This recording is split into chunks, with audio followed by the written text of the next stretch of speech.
Hello dear all, I am Santosh Wagh and welcome to channel Learn It by Sandhya Wagh.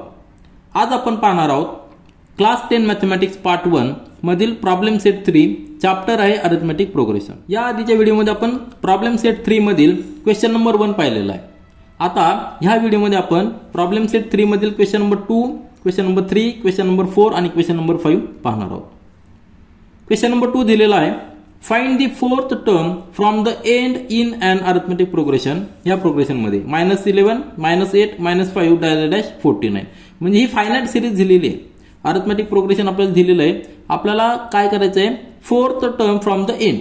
आता एंडची term आहे 49, परंतु ही term कितवी आहे हे आपल्याला माहित नाही.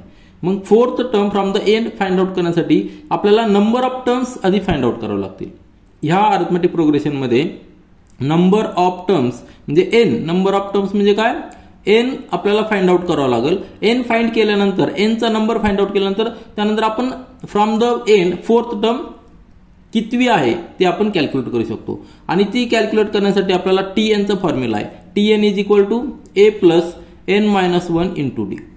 आता यामध्ये आपल्याला ए फर्स्ट टर्म माहिती आहे -11, नंतर एन जो आपण कॅल्क्युलेट करणार आहोत तो माहित आहे, फक्त डी माहित नसेल. डी म्हणजे काय, कॉमन डिफरन्स. आणि अरिथमेटिक प्रोग्रेशन मध्ये कॉमन डिफरन्स कसा कॅल्क्युलेट करतात, तर हा डिफरन्स कुठल्याही 2 कॉन्झिक्युटिव्ह टर्म मधला डिफरन्स असतो. तर 2 टर्म्स आहेत आपल्याकडे, 3 टर्म्स आहेत, कुठल्याही 2 कॉन्झिक्युटिव्ह टर्म मधला डिफरन्स घेतला की आपल्याला डी मिळणार आहे. म्हणजे ए मिळणार आहे, डी मिळणार आहे, एन मिळणार आहे. त्यावरून आपण from the end fourth term find out करू शकतो. फक्त सुरुवातीला आपल्याला एन कॅल्क्युलेट करावं लागणार. सिंपल आहे. अरिथमेटिक प्रोग्रेशन मध्ये आपल्याला माहिती आहे की जो प्रत्येक 2 कॉन्झिक्युटिव्ह टर्म मधला डिफरन्स कॉन्स्टंट असतो त्याला आपण डी असं म्हणतो. आणि हीच स्पेशालिटी अरिथमेटिक प्रोग्रेशनची असते. तर सोल्युशन आपण या ठिकाणी लिहूया. तर सोल्युशन पहा, आपल्याला गिवन काय आहे, अरिथमेटिक प्रोग्रेशन दिलेली आहे. Given arithmetic progression is -11 -8 -5 -49. म्हणजे या ठिकाणी T1 काय असणार आहे, T1 is equal to -11, T2 is equal to -8, T3 is equal to -5 आणि Tn is equal to 49. Tn म्हणजे काय, लास्ट टर्म मध्ये टर्म्स आहेत. तर ह्या टर्म दिलेल्या आहेत. यावरनं कंटिन्यू 2 कॉन्झिक्युटिव्ह टर्म दिलेला आहे. त्यावरून आपण अरिथमेटिक प्रोग्रेशनचा कॉमन डिफरन्स म्हणजे डी कॅल्क्युलेट करू शकतो. तो डी कॅल्क्युलेट करण्यासाठी कुठल्याही 2 कॉन्झिक्युटिव्ह टर्म मधला डिफरन्स आपल्याला घ्यायचा आहे. We know for the arithmetic progression common difference D is T2 minus T1 or T3 minus T2 or T4 minus T3. तर आपल्याला यापैकी कुठलाही घेतलं तरी चालणार आहे. आपण डी कॅल्क्युलेट करूया. Common difference D is equal to T2 minus T1 म्हणजेच T2 किती आहे, -8 आहे. त्यातनं फर्स्ट टर्म -11 मायनस करायची म्हणजे मायनस ब्रॅकेटमध्ये मायनस मायनस प्लस होणार, -8 प्लस 11 म्हणजे +3. डिफरन्स काय आलेला आहे, पॉझिटिव्ह डिफरन्स आलेला आहे. लक्षात घ्या, आपण प्रॅक्टिस सेट मध्ये सॉल्व्ह करताना देखील मी सांगितलेलं आहे की जेव्हा कॉमन डिफरन्स पॉझिटिव्ह होतो त्यावेळी ती अरिथमेटिक प्रोग्रेशन नंबर लाईनवर राईट साईडला प्रोग्रेशन मध्ये असते. तर ही प्रोग्रेशन तुम्ही पाहिलं असेल, -11 आहे, -8 आहे, म्हणजे अप्रोच कुठं चाललेला आहे, 0 कडे चाललेला आहे. आणि एकदा का 0 क्रॉस झाला की पॉझिटिव्ह साईडला राईट साईडला सिरीज चाललेली. म्हणजे नंतरचे नंबर हे पॉझिटिव्ह नंबर्स असणारे आणि इन्क्रीज होत जाणार आहे. का, कारण की कॉमन डिफरन्स डी हा पॉझिटिव्ह आलेला आहे. जर कॉमन डिफरन्स डी निगेटिव्ह आला तर ती सिरीज नंबर लाईनवर लेफ्ट साईडला प्रोग्रेशन मध्ये असते. म्हणजे नंतरचे जे नंबर असतात ते निगेटिव्ह नंबरच्या डिरेक्शनने चाललेले असतात. तर हा डिफरन्स असतो डी पॉझिटिव्ह आणि निगेटिव्ह असेल तर. आता आपल्याला डी काढलेला आहे. आपण डी काढल्यानंतर आपल्याला गिवन काय, Tn दिलेलं आहे. त्यावरून आपल्याला नंबर ऑफ टर्म्स कॅल्क्युलेट करावं लागणार आहे. नंबर ऑफ टर्म्स कॅल्क्युलेट करण्यासाठी आपल्याला डी ची गरज पडली होती. ए आपल्याकडे आहेच आहे, बरोबर आहे ना, ए आपल्याकडे आहे, डी आपण कॅल्क्युलेट केलेला आहे, एन आपण कॅल्क्युलेट करू शकतो कारण की Tn दिलेला आहे. लास्ट टर्म आपल्याला दिलेली, पण ही टर्म लास्ट टर्म आहे, परंतु कितवी टर्म आहे हे आपल्याला माहित नाही. जशी ही -11 फर्स्ट टर्म आहे, ही सेकंड टर्म आहे, ही थर्ड टर्म आहे, तशी ही लास्ट टर्म आहे, परंतु कितवी टर्म आहे, एन काय आहे त्याचा, एन नंबर काय आहे तो आपल्याला माहित नाही. तो कॅल्क्युलेट करण्यासाठी आपण हा फॉर्म्युला यूज करणार आहोत. Now to calculate the number of terms in the given arithmetic progression we will use the formula Tn is equal to a plus n minus 1 into D. Simple formula आहे. त्यामध्ये Tn आपल्याला 49 दिलेली आहे. ए आपण -11 घेणार आहे कारण की फर्स्ट टर्म आहे ती, नंतर n-1 इंटू डी आत्ताच कॅल्क्युलेट केलं 3. हे जर आपण इक्वेशन सॉल्व्ह केलं तर काय होणार आहे, 49 हा -11 इकडे प्लस झाला 60 आणि n-1 इंटू 3 इकडे गेला तर डिव्हिजन मध्ये येणार आहे, म्हणजेच या ठिकाणी रिड्यूस केलं 20 इज इक्वल टू n+1 म्हणजेच n इज इक्वल टू 20+1. बरोबर आहे ना, म्हणजे n ची व्हॅल्यू आलेली 21. याचा अर्थ काय आला, there are 21 terms in the given arithmetic progression and 21st term is 49. म्हणजे लास्ट टर्म जी आहे तिचा नंबर किती आहे, 21 नंबर आहे. ह्या सिरीजमध्ये गिवन सिरीजमध्ये जे नंबर्स आहेत ते 21 नंबर्स आहेत. मग आपल्याला कॅल्क्युलेट काय करायचं आहे, find the 4th term from the end. आता 21 जर लास्ट मध्ये असेल, ही जी झाली T1, नंतर T2, नंतर T3, असं करत करत करत करत लास्ट टर्म किती आहे, T21 आहे. बरोबर आहे ना. आता T21 जर लास्ट टर्म असेल तर त्याच्या आधीची टर्म काय असणार आहे, T20 असणार आहे. त्याच्या आधीची T19 असणार आहे. त्याच्या आधीची T18 असणार आहे. हे असं कंटिन्यू असणार आहे. इकडनं T3 आणि इकडनं आपण एंड पासून आलो तर असे नंबर असणार आहे. आपल्याला लास्ट पासून 4th term from the end, आता एंडला ही टर्म आहे, ही झाली first, from the end first, second, third, fourth, म्हणजे from the end 4th term कुठली असणार आहे, T18 असणार आहे. आलं लक्षात. म्हणजे आपल्याला काय कॅल्क्युलेट करायचंय, T18 कॅल्क्युलेट करायचंय. म्हणजे पुन्हा एकदा आपल्याला फॉर्म्युला यूज करायचा, Tn is equal to a plus n-1 into D. तर तो फॉर्म्युला यूज करूया आणि 4th term from the end calculate करूया. Now to calculate 4th term from the end means 18 term calculate करायची. का 18 टर्म घेतली, कारण की आपण आता जस्ट पाहिलेलं आहे, शेवटची टर्म 21st आहे, नंतरची 20, नंतरची 19, नंतरची 21, शेवटची टर्म 21 आहे, नंतरची 20, नंतरची 19, नंतरची 18, म्हणजे 4 टर्म 18 आलेली. तर T18 is equal to a plus n-1 into D formula use केलेला आहे. आता हिअर काय असणार आहे, a इज इक्वल टू -11, नंतर d इज इक्वल टू 3 आहे आणि n इज इक्वल टू 18. ह्या व्हॅल्यू जर आपण पुट केल्या तर आपल्याला इक्वेशन सॉल्व्ह करता येईल.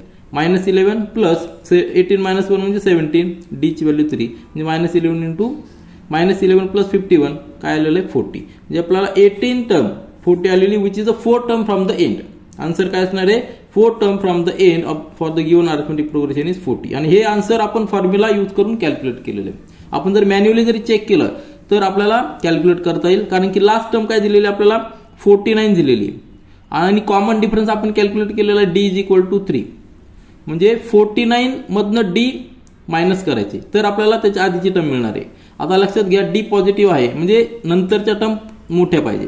याच्या आधीची टर्म जी असणार आहे यातलं जर 3 मायनस केले तर किती येणार आहे, 46. बरोबर आहे की नाही. त्याच्यानंतर अजून 3 मायनस केले तर काय येणार आहे, 43. अजून 3 मायनस केले तर काय येणार आहे, 40. म्हणजे मॅन्युअली देखील आपण चेक करू शकतो. 49 शेवटची टर्म झालेली आहे, नंतर ही सेकंड, फोर्थ आणि fourth, from the end 4th term काय 40 आणि तेच आपण फॉर्म्युलेने कॅल्क्युलेट केलेली आहे. यानंतर क्वेश्चन नंबर 3 पहा. In an arithmetic progression the 10th term is 46, sum of the 5th and 7th term is 52, find the arithmetic progression. Given काय आपल्याला या ठिकाणी अरिथमेटिक प्रोग्रेशन एक दिलेलं आहे. आता अरिथमेटिक प्रोग्रेशन काय आहे हे आपल्याला फाइंड आउट करायचं आहे, पण कंडिशन काय दिलेली आहे, त्यामधली 10th टर्म ही किती 46 दिलेली, म्हणजे T10 इज इक्वल टू 46 आपल्याला दिलेलं आहे.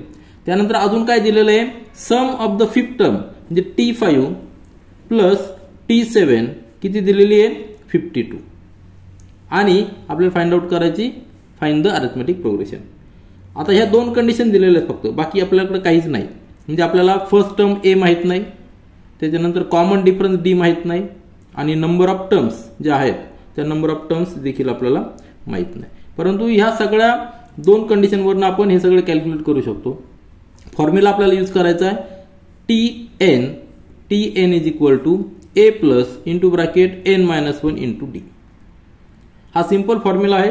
हा सिंपल फॉर्म्युला आपल्याला यूज करून हे आपण कॅल्क्युलेट करू शकतो. आता हा n जो आहे हे म्हणजे काय, टोटल नंबर्स या ठिकाणी घेतलेले आपण total numbers in the arithmetic progression. आपल्याला 10th नंबर दिलेला आहे, 10th टर्मची व्हॅल्यू दिलेली आहे, दोघांची ऍडिशन दिलेली आहे, परंतु टोटल किती नंबर्स आहे ते दिलेलं नाही. मग आपण ते देखील आपण या ठिकाणी कॅल्क्युलेट करू शकतो किंवा नाही कॅल्क्युलेट केलं तरी चालतात. परंतु ह्या 2 टर्म्स आपल्याला कॅल्क्युलेट करावं लागणार आहे, फर्स्ट टर्म आणि कॉमन डिफरन्स. त्यानंतरच आपण अरिथमेटिक प्रोग्रेशन फाइंड आउट करू शकतो. कारण की कुठल्याही अरिथमेटिक प्रोग्रेशनमध्ये सुरुवातीची जर टर्म माहीत असेल तर नेक्स्ट टर्म आपण कशी कॅल्क्युलेट करतो, कॉमन डिफरन्स यामध्ये ॲड करायचा. नंतरची टर्म कशी मिळवायची, आधीच्या टर्ममध्ये कॉमन डिफरन्स ॲड करायचा. अशा पद्धतीने आपण अरिथमेटिक प्रोग्रेशन फाइंड आउट करू शकतो. तर सिंपल लॉजिक आहे. पुन्हा एकदा आपल्याला या ठिकाणी 2 इक्वेशन घ्यावं लागणार आहे. 2 इक्वेशन सायमल्टेनियस इक्वेशन्स सॉल्व्ह केले की आपल्याला आन्सर मिळणार आहे. तर आपण हे पेअरमध्ये लिहूया. सोल्युशन पहा. Let for the given arithmetic progression A is the first term and D is the common difference. हे आपल्याला आधी अजून करावं लागणार. त्याच्यानंतर आपल्याला गिवन जे दिलेलं आहे, गिवन या ठिकाणी लिहिलंय आपल्याला 10th टर्म दिलेली आहे T10 is equal to 46 and sum of the T5 आणि T7 52 दिलेली. तर याचा उपयोग करून आपण अरिथमेटिक प्रोग्रेशन फाइंड आउट करणार आहे. सुरुवातीला काय करायचं आहे, सुरुवातीला आपल्याला ए म्हणजे कॉमन डिफरन्स, ए म्हणजे फर्स्ट टर्म आणि डी म्हणजे कॉमन डिफरन्स फाइंड आउट करावं लागणार आहे. ते कसं करणार, तर गिवन कंडिशन वरून आपण लिहू शकतो की we know for any arithmetic progression nth term is Tn is equal to a plus n minus 1 into D. हा फॉर्म्युला आपण यूज करणार. कुठलीही nth टर्म आपल्याला जर कॅल्क्युलेट करायची असेल तर सुरुवातीची टर्म a आणि कॉमन डिफरन्स d आणि त्या टर्मचा नंबर म्हणजे n, ह्या व्हॅल्यू जर पुट केला तर आपल्याला n टर्म मिळते. परंतु आपल्याला इथं nth टर्म दिलेली म्हणजे T10 दिलेली, T10 दिलेली म्हणून T10 लिहिलंय. T10 is equal to a plus n च्या ठिकाणी 10 पुट केला 10 मायनस 1 इंटू डी. म्हणजे आपल्याला T10 ची व्हॅल्यू दिलेली ती की दिलेली 46 म्हणजेच a plus 9d is equal to 46. हे आपल्याला एक इक्वेशन मिळालं. फर्स्ट इक्वेशन याला दिलंय की ज्याच्यामध्ये a आणि d आपल्याला अननोन आहेत. मग जर 2 अननोन असतील तर आपल्याला कमीत कमी 2 इक्वेशन्स पाहिजे. आता हे डबल व्हेरिएबल आहे परंतु लिनियर इक्वेशन आहे. मग लिनियर इक्वेशन इन 2 व्हेरिएबल जर सॉल्व्ह करायचे असेल तर कमीत कमी आपल्याला 2 इक्वेशन्स पाहिजे. तर दुसरं इक्वेशन कसं फाइंड आउट करणार, तर सेकंड कंडिशनवरनं. सेकंड कंडिशन काय दिलेली आहे, also it is given, second condition मध्ये दिलेलं आहे also it is given T5 plus T7 is equal to 52. हे पण आपल्याला दिलेलं आहे. त्यावरून आपण ज्या पद्धतीने T10 फाइंड आउट केलं तसं T5 फाइंड आउट करू, T7 फाइंड आउट करूया. T5 is equal to a plus n minus 1 into D. A तसंच ठेवणार आहे, डी तसंच ठेवणार आहे, फक्त n च्या ठिकाणी 5 पुट करायचं कारण आपण T5 फाइंड आउट करतोय. म्हणजे a plus 4d is equal to T5 आणि T7चं कसं येणार calculation, a plus 6d is equal to T7. आता T5 प्लस T7 म्हणजेच a प्लस 4d हा T5 झाला प्लस a प्लस 6d हा T7 झाला. त्यांची ऍडिशन 52 आपल्याला दिलेली. म्हणजे a plus a double a झाला म्हणजे 2 टाइम्स a आणि d ची जी व्हॅल्यू आहे ती d ची व्हॅल्यू किती येणार आहे 4d प्लस 6d म्हणजे 10d आलेली.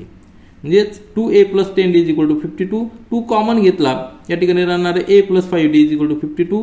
2 इकडे ट्रान्सफर केला आणि याला रिड्यूस केलं तर 26 येणार आहे. म्हणजे a plus 5d is equal to 26. आपल्याला सेकंड इक्वेशन मिळालेलं आहे की ज्याच्यामध्ये a आणि d व्हेरिएबल आहेत. 2 इक्वेशन्स आपल्याला मिळालेले आहेत. पहिलं equation a plus 9d is equal to 46 आणि दुसरं equation a plus 5d is equal to 26. 2 equations linear equations आहेत, दोन व्हेरिएबल आहेत. म्हणजे आपण हे जर सॉल्व्ह केलं तर आपल्याला a आणि d चे व्हॅल्यू मिळणार आहेत. तर आपण जस्ट सबट्रॅक्शन करूया कारण की a इथं आहे, दोघांकडे कोएफिशियंट a चा सेम आहे म्हणून इक्वेशनचं सबट्रॅक्शन घेऊया, आपल्याला d ची व्हॅल्यू मिळेल.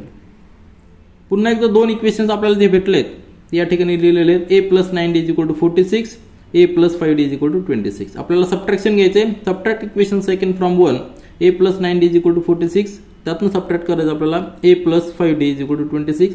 सबट्रॅक्शन करताना सेकंड टर्मच्या सेकंड इक्वेशनच्या प्रत्येक टर्मचं साइन चेंज होणार आहे. मायनस मायनस मायनस, मायनस जर असेल तर प्लस होणार, प्लस असेल तर मायनस होणार आहे. म्हणजे हा a आणि हा a इलिमिनेट होणार आहे. 9 मायनस 5 म्हणजे 4d इज इक्वल टू 26. 20 म्हणजे 4d is equal to 20, d is equal to 20 आपण 4 रिड्यूस केला तर d इज इक्वल टू 5 होणार. म्हणजे कॉमन डिफरन्स d आपण काय केलेलं अजून केलेलं आहे, this is a common difference of given arithmetic progression. म्हणजे कॉमन डिफरन्स d ची व्हॅल्यू आपल्याला मिळालेली आहे d इज इक्वल टू 5. आता हीच व्हॅल्यू आपण इक्वेशन 1 मध्ये पुट करूया म्हणजे आपल्याला a ची व्हॅल्यू मिळेल. इक्वेशन 1 किंवा इक्वेशन 2 कुठे जरी पुट केलं तर आपल्याला a ची व्हॅल्यू मिळणार आहे. आणि ती a ची व्हॅल्यू काय असणार, a plus 9d is equal to 46, d ची व्हॅल्यू 5 पुट करायची म्हणजे a plus 45 is equal to 46 म्हणजे a is equal to 1.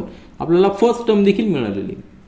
First term for the given arithmetic progression is 1. म्हणजे आपल्याला फर्स्ट टर्म मिळालेली आहे, कॉमन डिफरन्स मिळालेला आहे, a इज इक्वल टू 1 आहे, d इज इक्वल टू 5 आहे. म्हणजे जी सिरीज असणार आहे ती सुरुवात काय असणार आहे a 1 पासून असणार आहे, त्याच्यानंतरची टर्म किती 5 ने ऍड होणार आहे. पॉझिटिव्ह डिफरन्स आहे म्हणजे ही टर्म जी आहे, ही जी सिरीज आहे ती नंबर लाईनवर कुठे जाणार आहे लक्षात घ्या. जर या ठिकाणी 0 असेल, फर्स्ट टर्म 1 आहे आणि डिफरन्स डी काय आहे, पॉझिटिव्ह 5 आहे म्हणजे ही सिरीज राईट साईडला प्रोग्रेशनमध्ये असणार आहे. नंतरचे नंबर सगळे पॉझिटिव्ह नंबर्स असणार आहेत. आलं लक्षात. तर पहिला term T1 is equal to 1 आहे म्हणजेच ए आपण घेतलेला आहे. T2 is equal to T1 plus D म्हणजेच 1 plus 5 is equal to 6. Second term मिळालेली 6 या ठिकाणी असणार आहे. नंतरची टर्म 6 प्लस 5 म्हणजे 11 या ठिकाणी असणार आहे 11. नंतरची टर्म 16 म्हणजे अजून पुढे असणार आहे. असं हे इन्क्रीज प्रोग्रेशन कुठं असणार आहे, राईट साईडलाच असणार आहे. तर ही नंबर लाईनवर जस्ट मी एक ड्रॉ केलेली आहे, डिनोट केलेली आहे. तर सिरीज काय असणार आहे आपली, आणि ही सिरीज आपण काय कॅल्क्युलेट केल्यानंतर आपल्याला ज्या गिवन कंडिशन्स आहेत त्या टॅली होतात का नाही ते देखील आपण चेक करूया. तर गिवन सिरीज जी आहे, तर गिवन अरिथमेटिक प्रोग्रेशन इज 1 6 11 16. आपल्याला काय दिलं होतं, 10th टर्म जी दिली होती आपल्याला, 10th टर्म दिली होती 46. तर 46 येते का नाही, जर आपण एक एक कॅल्क्युलेट केलं तर 46 यायला पाहिजे. आणि त्याच्यानंतर T5 प्लस T7 यांची ऍडिशन 52 यायला पाहिजे. तर सिरीज जर आपण कंटिन्यू केली तर या ठिकाणी 16 नंतर 21 असणार आहे. त्याच्यानंतर प्रत्येकामध्ये 5 ऍड करत जायचे, बरोबर आहे. नंतर 26, त्याच्यानंतर 31, नंतर 36, नंतर 41, नंतर 46 आणि 51 असं कंटिन्यू असणार आहे सिरीज. त्यामध्ये आता 10th टर्म कुठली आहे, ही फर्स्ट आहे. Second, third, fourth, fifth, six, seventh, 8, 9th, 10th term काय आहे, 46 आहे. म्हणजे आपण मॅन्युअली जरी चेक केलं तरी 46 आपल्याला आन्सर टॅली झालेलं आहे. त्यानंतर T5 फिफ्थ टर्म कुठली आहे, 1 2 3 4 5 ही फिफ्थ टर्म आहे, बरोबर आहे ना. 21 म्हणजे फिफ्थ टर्म झालेली, ही T5 झालेली आहे आणि ही T10 झालेली. नंतर 7th टर्म 31 आहे, ही झाली T7. दोघांची जर ऍडिशन केली 21 प्लस 31 किती येणार आहे, 52. म्हणजे दोन्ही कंडिशन आपण टॅली केलेल्या आहेत. आलं लक्षात. म्हणजे आपल्याला आन्सर व्यवस्थित लिहा. आन्सर काय असणार आहे, रिक्वायर्ड किंवा गिवन अरिथमेटिक प्रोग्रेशन. या ठिकाणी फक्त 4 टर्म लिहिल्या तरी चालतील, 1 6 11 16 डॅश डॅश डॅश. हे आपलं आन्सर फायनल असणार आहे. यानंतर क्वेश्चन नंबर 4 पहा. The arithmetic progression in which 4th term is -15 and 9th term is -30. Find the sum of first 10 terms. आपल्याला काय दिलेलं आहे, 4th टर्म दिलेली आहे म्हणजे T4 दिलेला आहे. T4 इज इक्वल टू -15 दिलेला आहे आणि T9 दिलेला आपल्याला -30. म्हणजे याचा अर्थ काय झालेला, ही जी सिरीज आहे ही सिरीज निगेटिव्ह साईडला चाललेली. नंतरचे टर्म हे निगेटिव्ह आहेत त्यामुळे निगेटिव्ह साईडला चाललेली. फाइंड आउट काय करायचं, सम ऑफ द फर्स्ट 10 टर्म म्हणजे S10 फाइंड आउट करायचं. S10 फाइंड आउट करायचं. जेव्हा सम फाइंड आउट करतो त्याचा फॉर्म्युला आपल्याला माहिती आहे, n/2 into bracket 2a plus n-1 into d. आपल्याला काय काय माहित पाहिजे सम फाइंड आउट करण्यासाठी, नंबर ऑफ टर्म्स n माहित पाहिजे. तर n आपल्या ठिकाणी 10 दिलेला आहे. नंतर a म्हणजे फर्स्ट टर्म माहित पाहिजे. फर्स्ट टर्म माहित आहे का आपल्याला 4th टर्म माहित आहे, 9th टर्म माहित आहे, परंतु फर्स्ट टर्म माहित नाही, ती आपल्याला कॅल्क्युलेट करावं लागणार आहे. नंतर d म्हणजे कॉमन डिफरन्स, म्हणजे हे 2 व्हेरिएबल आपल्याला आधी कॅल्क्युलेट करावं लागतील, त्यानंतर आपल्याला हा फॉर्म्युला यूज करता येईल. तर ते कसे कॅल्क्युलेट करणार, तर Tn जो फॉर्म्युला आहे आपल्याकडे, n टर्म कशी कॅल्क्युलेट करतो, a plus n-1 into d. तर याचा वापर आपण या ठिकाणी करणार आहोत. म्हणजे एकदा T4 घ्यायचा आणि एकदा T9 घ्यायचा, त्यावर 2 इक्वेशन्स येतील. 2 इक्वेशन सॉल्व्ह करून a आणि d कॅल्क्युलेट करूया. तर सोल्युशन आपण लिहूया. तर सोल्युशन पहा, गिवन आपल्याला दिलेलं आहे 4th टर्म T4 दिलेली आपल्याला -15, 9th टर्म दिलेली -30 आणि to find sum of the first 10 terms. First 10 terms म्हणजे S10 फाइंड आउट करायची. Now let for the given arithmetic progression a is the first term and d is the common difference हे आपल्याला अजून करायचे आणि Tn is the nth term of the given arithmetic progression. मग आपल्याला a आणि d find out करायचे, त्यासाठी 2 इक्वेशन्स येणार आहेत. कशावर येणार आहे, आपलं जे गिवन आहे T4 आणि T9 त्यावरनं 2 इक्वेशन्स येणार आहेत. तर for an any arithmetic progression nth term is Tn is equal to a plus n-1 into d. आता T4 आपल्याला दिलेलं म्हणून T4 लिहूया. T4 is equal to a plus nच्या ठिकाणी 4-1 इंटू d. a आणि d आपल्याला माहित नाही, अननोन आहेत, परंतु इक्वेशन आपल्याला फाइंड आउट करायचंय. T4 ची -15 व्हॅल्यू पुट केली तर a प्लस 3d म्हणजे a plus 3d is equal to -15. हे झालं आपल्याला फर्स्ट इक्वेशन की ज्याच्यामध्ये a आणि d आपल्याला व्हेरिएबल्स आहेत. लिनियर इक्वेशन आहे. त्यामुळे अजून एक आपल्याला लिनियर इक्वेशन फाइंड आउट करावं लागेल सॉल्व्ह करण्यासाठी, ए आणि डी चे व्हॅल्यू फाइंड आउट करण्यासाठी. तर दुसरं इक्वेशन आपल्याला मिळणार आहे ते सिमिलरली T9, कारण T9 देखील आपल्याला व्हॅल्यू दिलेली आहे. T9 is equal to a plus 9 minus 1, कारण n मायनस 1 म्हणजे a च्या ठिकाणी n च्या ठिकाणी आपण 9 घेणार आहोत. 9 मायनस 1 इंटू डी म्हणजे मायनस 30. T9 ची व्हॅल्यू दिलेली is equal to a plus 8d म्हणजे a plus 8d is equal to minus 30. हे झालं सेकंड इक्वेशन. दोन लिनियर इक्वेशन्स मिळालेले सायमल्टेनियसली आपण सॉल्व्ह करूया आणि a आणि d ची व्हॅल्यू फाइंड आउट करूया. दोन्ही ठिकाणी a चा कोएफिशिएंट सेम आहे, म्हणून a चा कोएफिशिएंट सेम असल्यामुळे फक्त सबट्रॅक्शन घेऊया. तर subtract equation first from equation number second. a plus 8d is equal to minus 30.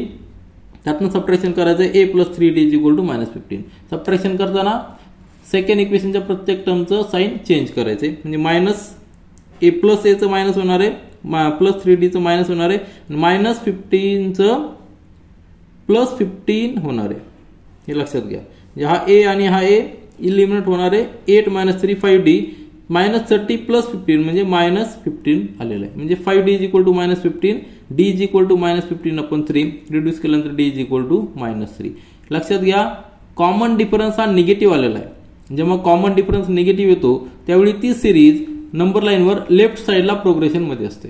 म्हणजे नंतरचे जे नंबर असणार आहेत ते सगळे निगेटिव्ह नंबर्स असणार आहेत. फर्स्ट नंबर आपण आता कॅल्क्युलेट करूया. डी ची व्हॅल्यू इक्वेशन 1 किंवा इक्वेशन 2 मध्ये पुट करूया. तर इक्वेशन 1 मध्ये पुट करूया आणि ए ची व्हॅल्यू कॅल्क्युलेट करूया. आता we got common difference D is equal to minus 3. Put D is equal to minus 3 in equation 1. Equation 1 आहे a plus 3d is equal to minus 15. म्हणजे मायनस 3 पुट केल्यानंतर आपल्याला a ची व्हॅल्यू मिळणार आहे minus 6. म्हणजे फर्स्ट टर्म आहे minus 6. लक्षात घ्या, आता ही जी सिरीज आहे ही सिरीज पूर्णपणे झिरोच्या लेफ्ट साईडला आहे. पहिली टर्म निगेटिव्ह आहे, त्यानंतरच्या टर्म देखील येणाऱ्या निगेटिव्ह असणार आहे, कारण की कॉमन डिफरन्स हा निगेटिव्ह मध्ये असणार आहे. तर now we know the sum of the n terms of arithmetic progression. आपल्याला काय विचारलेलं आहे, sum of the first 10 terms. तर n टर्मचं फॉर्म्युला काय आहे, Sn is equal to n upon 2 into bracket 2a plus n minus 1 into d, where n is a number of terms, a is a first term, d is a common difference. Values put करूया. आपल्याला S10 find out करायचं आहे. Sum of the first 10 terms ते किती येणार आहे, S10 is equal to n च्या ठिकाणी पुट करायचं आपल्याला 10 अपॉन 2 इंटू 2 इंटू a च्या ठिकाणी मायनस 6 पुट करायचं आहे, प्लस 10 मायनस 1 इंटू d च्या ठिकाणी मायनस 3 पुट करायचं आहे. हे सगळं व्यवस्थित व्हॅल्यूज या ठिकाणी घेतल्या की आपल्याला कॅल्क्युलेशन करायचं आहे. या ठिकाणी रिड्यूस होणार आहे 5 इंटू ब्रॅकेट मायनस 6 इंटू 2 म्हणजे मायनस 12, 10 मायनस 1 म्हणजे 9 इंटू मायनस 3 म्हणजे मायनस 27. यांची ऍडिशन किती येणार आहे, मायनस 39. दोघांचं मल्टिप्लिकेशन किती आलेले, मायनस 195. म्हणजे S10 आपल्याला मिळालेले मायनस 195 आणि हेच आपलं आन्सर आहे. या ठिकाणी आपण आन्सर लिहिलेले sum of the first 10 numbers of the given arithmetic progression is minus 195. आता लक्षात घ्या, समेशन ही निगेटिव्ह आलेली, मायनस मध्ये आलेली. का, कारण की ह्या अरिथमेटिक सिक्वेन्स मध्ये, ह्या अरिथमेटिक सिरीज मध्ये जर आपण नंबर लाईनवर जर ड्रॉ केले तर जे नंबर्स आहेत 0 पासून सगळे लेफ्ट साईडला आहेत. पहिली टर्म जी ती मायनस 6 आहे, नंतरची टर्म मायनस 3 नी लेफ्ट साईडला जाणार आहे, म्हणजे मायनस 9 या ठिकाणी असणार आहे, नंतर मायनस 12 असणार आहे, मायनस 15 असणार आहे. अशा पद्धतीने ही सिरीज लेफ्ट साईडला प्रोग्रेशन मध्ये असणार आहे, कारण की डी ची व्हॅल्यू मायनस 3 आहे, निगेटिव्ह साईडला आहे, म्हणून निगेटिव्ह व्हॅल्यू असल्यामुळे सगळे नंबर्स पुढचे लेफ्ट साईडला प्रोग्रेशन मध्ये असणार आहे. आणि सगळे निगेटिव्ह असल्यामुळे त्यांची ऍडिशन काय येणार आहे, निगेटिव्ह येणार आहे, म्हणून मायनस 195 हे आपलं आन्सर झालेलं आहे. यानंतर क्वेश्चन नंबर 5 पहा. 2 arithmetic progressions are given 9 7 5 dash dash continue and 24 21 18 dash dash. आता हे कंटिन्यू असणार आहे. If nth term of the both the progressions are equal, then find the value of n and nth term. काय विचारलंय, number of terms त्या यामध्ये किती असणार आहे आणि व्हॅल्यू ऑफ nth टर्म ती देखील आपल्याला फाइंड आउट करायची. याचा अर्थ दोन सिरीज दिलेल्या आहेत. एक सिरीज आहे 9 7 5 आणि ही कंटिन्यू असणार आहे, ही कंटिन्यू असणार आहे. दुसरी सिरीज काय आहे 24. आता हे 24 आहे, 24 21 18 आणि कंटिन्यू असणार आहे. म्हणजे नंबर लाईनवर जर आपण पाहिलं तर आपल्याला कशा पद्धतीने येणार आहे, 0 या ठिकाणी आहे, बरोबर आहे, या ठिकाणी 0 आहे. तर 9 7 5 म्हणजे सपोज या ठिकाणी 9 आहे, 9 नंतर 7 नंतर 5, हा 9 हा 7 हा 5 आणि ही सिरीज कुठं चाललेली आहे, लेफ्ट साईडला चाललेली, या बाजूला चाललेली, कारण की तुम्ही पहिला नंबर 9 आहे, नंतरचा 7 आहे, नंतर 5, नंतरचे नंबर्स काय असणार आहे, निगेटिव्ह मध्ये येणार आहे. म्हणजे याचा अर्थ आपल्याला या ठिकाणी डी जो येणार आहे तो डी निगेटिव्ह असणार आहे, डी ची व्हॅल्यू निगेटिव्ह असणार आहे. आणि दुसरी जी सिरीज आहे ती काय आहे 24, 21, 18. म्हणजे सपोज या ठिकाणी 24 असेल तर नेक्स्ट नंबर ह्या सिरीजचा काय आहे 21 आहे, नंतरचा 18 आहे. म्हणजे ही सिरीज देखील लेफ्ट साईडलाच चाललेली आहे. त्याचा रिझन काय असणार आहे, याचा डी म्हणजे कॉमन डिफरन्स देखील निगेटिव्ह असणार आहे. मग ही सिरीज पण या डिरेक्शनला चाललेली आहे, ही सिरीज पण ह्या डिरेक्शन चाललेली आहे, परंतु ह्या सिरीज मधला डिफरन्स हा जास्त आहे, ह्या सिरीज मधला डिफरन्स कमी आहे. म्हणजेच एक कंडिशन अशी येणार आहे की ही सिरीज आणि ही सिरीज एका कुठल्या तरी एका पॉइंटला मॅच असणार आहे, दोघांमध्ये कॉमन पॉइंट असणार आहे. आणि जो कॉमन पॉइंट आहे तो काय दिलेला आहे त्यांनी, in both the progression are equal nth term. जी nth टर्म आहे ती काय असणार आहे, कॉमन असणार आहे. तर nth टर्म काय असणार आहे ती आपल्याला फाइंड आउट करायची, ती या ठिकाणी लेफ्ट साईडला असणार आहे. ही असणार आहे nth टर्म की जी दोन्ही प्रोग्रेशन मध्ये असणार आहे, यामध्ये पण देखील असणार आहे आणि ह्या प्रोग्रेशन मध्ये देखील असणार आहे. ही जी कॉमन टर्म आहे ती कॉमन टर्म आपल्याला फाइंड आउट करायची आणि तिचा नंबर काय आहे, तिचा नंबर काय, व्हॅल्यू ऑफ n, ती कितवी टर्म आहे ह्या प्रोग्रेशन मध्ये आणि ह्या प्रोग्रेशन मध्ये कितवी टर्म आहे ती आपल्याला फाइंड आउट करायची. तर तुमच्या लक्षात बेसिक आलं असेल तर सुरुवात कशी करावी लागणार आहे आपल्याला, ही जी सिरीज दिलेली आहे ह्या सिरीजवरनं म्हणजे फॉर्म्युला आपल्याला यूज करावा लागणार आहे tn is equal to a plus n minus 1 into D. हे दोन फॉर्म्युला येणार आहेत, आलं लक्षात.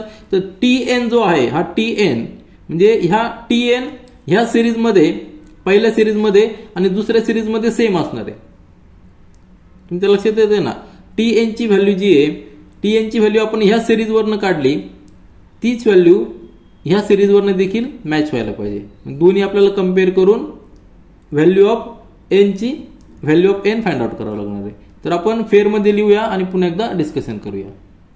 सोल्युशन पहा, सोल्युशन थोडंसं लेंदी आहे परंतु व्यवस्थित लक्ष द्या. सुरुवातीला for the given arithmetic progression let a is the first term and d is the common difference, tn is the n term. आता tn जी टर्म आपण कन्सिडर करणार आहोत ती दोन्हीकडे इक्वल आहे असं आपण कन्सिडर करूया. मग आपल्याला n ची व्हॅल्यू कॅल्क्युलेट करायची आणि tn ची व्हॅल्यू देखील कॅल्क्युलेट करायची. हे आपण गिवन लिहूया. First arithmetic progression is given 9, 7, 5. Second arithmetic progression is given 24, 21, 18. आणि हेच अरिथमेटिक प्रोग्रेशन नंबर लाईनवर कसे आहेत आपण आता जस्ट पाहिलेलं आहे. Let nth term is equal for both the arithmetic progression. आपण काय त्यांनी दिलेलं की n टर्म इज कॉमन. आता ती n टर्म आपल्याला कॅल्क्युलेट करायची. nth term for the first arithmetic progression काय असणार आहे की जी कॉमन आहे आपण असं समजूया. तर ती कशी कॅल्क्युलेट करणार, फॉर्म्युला आहे tn is equal to a plus n minus 1 into D. हा फॉर्म्युला आपल्याला माहिती आहे, पण ह्या फॉर्म्युल्यामध्ये आपल्याला a आणि d माहित पाहिजे. तर a म्हणजे फर्स्ट टर्म आहे, तर a फर्स्ट टर्म आपल्याला 9 आहे. हे अरिथमेटिक प्रोग्रेशन काय आहे 9, 7, 5 डॅश डॅश डॅश. त्यामध्ये फर्स्ट टर्म 9 आहे आणि d जो आहे कॉमन डिफरन्स तो कसा कॅल्क्युलेट करणार, t2 मायनस t1. t2 काय आहे 7 मायनस 9 म्हणजे -2 किंवा t3 मायनस t2 म्हणजे 5 मायनस 7 तो देखील -2 येतो. म्हणजे d ची व्हॅल्यू निगेटिव्ह मध्ये आलेली आहे, -2 आलेली. तर ह्या दोन्ही व्हॅल्यू पुट करूया a आणि d च्या. तर आपल्याला nth टर्म मिळणार आहे. काय मिळणार आहे तर tn is equal to 9 plus n minus 1 into -2. D ची व्हॅल्यू -2 आहे. -2 आपण या ठिकाणी घेतला. tn is equal to 9 minus 2 into bracket n minus 1. आता इन टर्म्स ऑफ n भेटलेली, कारण आपल्याला कितवी टर्म ती इक्वल आहे हे माहित नाही. जी टर्म n टर्म आहे ती इक्वल आहे परंतु कितवी टर्म आहे ती माहित नाही. मग आपल्याला n ची व्हॅल्यू पुट करण्यासाठी अजून एक इक्वेशन पाहिजे. अलग लक्षात, याला आपण फर्स्ट इक्वेशन दिलेलं आहे. आणि सेकंड जे अरिथमेटिक प्रोग्रेशन आहे त्याची देखील nth टर्म एवढीच टर्म आहे, हे आपल्याला दिलेलं आहे. Similarly nth term for the second arithmetic progression is tn is equal to a plus n minus 1 into D. हा फॉर्म्युला आहे. याच्यामध्ये आता a ची व्हॅल्यू ह्या अरिथमेटिक प्रोग्रेशनची पुट करायची. हे अरिथमेटिक प्रोग्रेशन काय आहे, सुरुवात आहे 24, नंतर 21, नंतर 18 आणि कंटिन्यू असणार आहे. फर्स्ट टर्म किती आहे 24 आहे आणि डिफरन्स जो आहे ह्या अरिथमेटिक प्रोग्रेशन सेकंड अरिथमेटिक प्रोग्रेशनचा डिफरन्स किती आहे t2 मायनस t1 म्हणजे 21 मायनस 24 किती आलेला आहे -3 आलेला आहे. म्हणजे डी ची व्हॅल्यू ह्या अरिथमेटिक प्रोग्रेशनला -3 आहे, ए ची व्हॅल्यू 24 आहे. ती या ठिकाणी पुट करूया. म्हणजे आपल्याला येणार आहे 24 - 3 इंटू ब्रॅकेट n-1. हे झालं सेकंड इक्वेशन. आता गिवन कंडिशन काय आहे की nth term for first arithmetic progression आणि second arithmetic progression is same. म्हणजेच tn आणि हे tn इक्वल असणार आहे, राईट साइड देखील इक्वल असणार आहे. आपण जस्ट कम्पेअर करूया आणि n ची व्हॅल्यू फाइंड आउट करूया. तर आपल्याकडे जे दोन इक्वेशन आलेले आहेत त्यांच्या लेफ्ट साइड इक्वल आपल्याला दिलेले आहेत, म्हणून राईट साइड देखील आपण इक्वल घेतलेले आहेत. म्हणजे 9 - 2 into bracket n-1 equal to 24 - 3 into bracket n-1. 24 तसं ठेवला, फक्त -3 इंटू n-1 या ठिकाणी घेतलेला आहे आणि 9 राईट साइडला ट्रान्सफर केलेला आहे, तो मायनस झालेला आहे. आता -2 इंटू n-1, n-1 कॉमन घेतलेला आहे, -2 + 3 ब्रॅकेटमध्ये राहणार आहे इक्वल टू 24 - 9 म्हणजे 15. तर n-1 -2 + 3 म्हणजे 1 आलेला आहे, म्हणजे n-1 इज इक्वल टू 15. म्हणजे n ची व्हॅल्यू आलेली 16. म्हणजे 16th टर्म जी आहे दोन्ही प्रोग्रेशनमध्ये जर आपण कॅल्क्युलेट केली तर ती सेम असणार आहे. आता ती टर्म आपण कॅल्क्युलेट करू शकतो कारण की आपल्याकडे फॉर्म्युला आहेच आहे. तर याचा अर्थ काय झालेला, 16 term for the both arithmetic progression is same आणि ती आपण कॅल्क्युलेट करूया. For the first arithmetic progression आणि सेकंड अरिथमेटिक प्रोग्रेशन मध्ये देखील आपण कॅल्क्युलेट करूया आणि कम्पेअर करूया. तर now let's calculate the 16th term for the first arithmetic progression. कुठला अरिथमेटिक प्रोग्रेशन आहे, 9 7 5 कंटिन्यू असणार आहे. Here A is 9, D is -2 आणि n इज इक्वल टू 16 जर पुट केलं तर t16 is equal to a plus n-1 into d. म्हणजे 9 + 16 - 1 into -2 म्हणजे 9 - 30 म्हणजे 21 आलेली. आपण आत्ताच पाहिलेलं आहे की नंबर लाईनवर जर आपण ही नंबर लाईन आहे, ह्या नंबर लाईनवर जर हा 0 आहे, सपोज या ठिकाणी 0 आहे, तर याची फर्स्ट टर्म जी आहे, फर्स्ट टर्म 9 आहे, सपोज या ठिकाणी 9 आहे, त्याच्यानंतरची नंतर टर्म आहे 7 आहे, या ठिकाणी 5 आहे, नंतर -2 नी परत इकडे येणार आहे, म्हणजे 3 येणार आहे, नंतर 1 येणार आहे, नंतर -1 येणार आहे. आलं लक्षात, नंतरचे टर्म -1 येणार आहे, नंतर -3 येणार आहे, असं कंटिन्यू असणार आहे. आणि 16th टर्म जी आहे, 16th टर्म आता ही t1 झालेली, ही जी 9 आहे ती t1 आहे, नंतरची t2 आहे, असं कंटिन्यू करत गेलं, t3 t4 t5 t6 t7. तर ही सपोज t7 टर्म या ठिकाणी आहे. अशी 16 टर्म जर घेतली, या ठिकाणी समजा सपोज 16 टर्म आली, t16 आली, तर ती टर्म काय असणार आहे, -21 असणार आहे. आलं लक्षात, -21 काय असणार आहे, 16वी टर्म ती असणार आहे ह्या अरिथमेटिक प्रोग्रेशनला. आता हीच 21 दुसऱ्या अरिथमेटिक प्रोग्रेशनला येते की नाही ते आपण चेक करूया. 16वी टर्म, तर दुसरं अरिथमेटिक प्रोग्रेशन काय आहे, ते आहे 24 21 18 आणि कंटिन्यू असणार आहे. तर ह्या अरिथमेटिक प्रोग्रेशन मध्ये, सेकंड अरिथमेटिक प्रोग्रेशन मध्ये ए फर्स्ट टर्म आहे 24, कॉमन डिफरन्स डी आहे -3 आणि n आपल्याला 16 कॅल्क्युलेट करायचे. तर t16 for this arithmetic progression काय येणार आहे, a plus n-1 into D. A ची व्हॅल्यू 24 पुट करायची, नंतर n ची व्हॅल्यू 16 तीच ठेवायची आणि d ची व्हॅल्यू -3 पुट करायची. कॅल्क्युलेशन जर केलं 24 + 15 15 इंटू -3 24 - 45 म्हणजे t16 आलेला -21. म्हणजे दोन्ही अरिथमेटिक प्रोग्रेशन मध्ये जर पाहिलं तर जी 16 टर्म आहे ती -21 येणार आहे. आता नंतरचं अरिथमेटिक प्रोग्रेशन जे 24 21 28 ते थोडंसं पाठीमाग आहे, तरी पण त्यातला डिफरन्स -3 आहे. तो याचा डिफरन्स किती आहे, -2 आहे, परंतु याचा डिफरन्स -3 आहे. म्हणजे हे फास्ट मध्ये इकडे येणार आहे. या ठिकाणी 16वी टर्म 16 टर्म दोन्ही अरिथमेटिक प्रोग्रेशन मध्ये -21 असणार आहे. म्हणजे आपल्याला आन्सर या ठिकाणी लिहिता येईल की for both the arithmetic progression 16 term is equal and it is -21. कशा पद्धतीने कॅल्क्युलेट केलं आणि नंबर लाईनवर कसं आपण कम्पेअर केलं तुमच्या लक्षात आलं असेल. तर या ठिकाणी हा व्हिडिओ आपण थांबूया, नंतरचे क्वेश्चन्स नेक्स्ट व्हिडिओमध्ये सॉल्व्ह करूया. This is all for this video. Thank you.